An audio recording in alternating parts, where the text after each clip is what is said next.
Hi అందరికీ. ఈరోజు నేను మీ ముందుకు ఒక మంచి కథతో అయితే వచ్చానండి. ఆ కథ ఏంటంటే, ఒక ఊరిలో ఒక రాజుకి వారసులు లేకపోవడంతో తన తర్వాత రాజు ఎవరనేది ప్రకటించడం కోసమని ఆ ఊరిలో కొంతమంది పిల్లలను పిలిపిస్తాడు.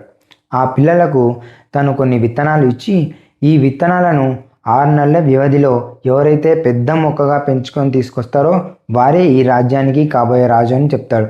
పిల్లలందరూ ఆ విత్తనాలను తీసుకొని వెళ్ళి బాగా నీళ్లను మరియు ఎరువులను పోసి మొక్కలను పెంచుతారు.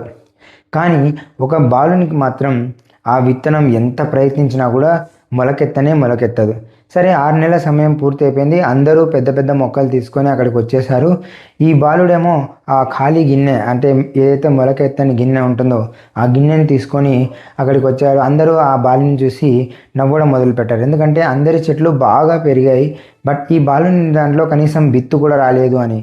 కాకపోతే రాజు ఏమంటాడంటే, నాకు నెక్స్ట్ కాబోయే రాజు ఆ అబ్బాయే అని చెప్తాడు. అది ప్రజలందరికీ ఆశ్చర్యం కలుగుతుంది.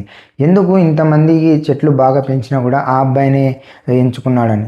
అప్పుడు రాజు నిజం బయట పెడతాడు. ఏమంటే, అందరికీ ఇచ్చిన విత్తనాలు, ఉడికించిన విత్తనాలు, అవి ఎప్పటికీ మొలకెత్తవు. కానీ ఈ అబ్బాయి మాత్రం నిజాయితీగా ఆ ఉడికించిన విత్తనమే వేసి ప్రయత్నించాడు. మిగతా వాళ్ళందరూ కూడా వేరే విత్తనాలు వేసి మొక్కలను పెంచి తీసుకొచ్చారు. కాబట్టి ఈ అబ్బాయే విజేత అని చెప్తాడు. ఈ కథలో నీతి ఏంటంటే, మనం నిజాయితీగా ఉంటే మొదట మనకు ఎదురు దెబ్బలు తగలొచ్చు, కానీ చివరిగా ఆ నిజాయితీ మనకు అత్యున్నత గౌరవాన్ని కలిగిస్తుంది. ఈ కథ మీకు నచ్చిందని అనుకుంటాను. Thank you so much.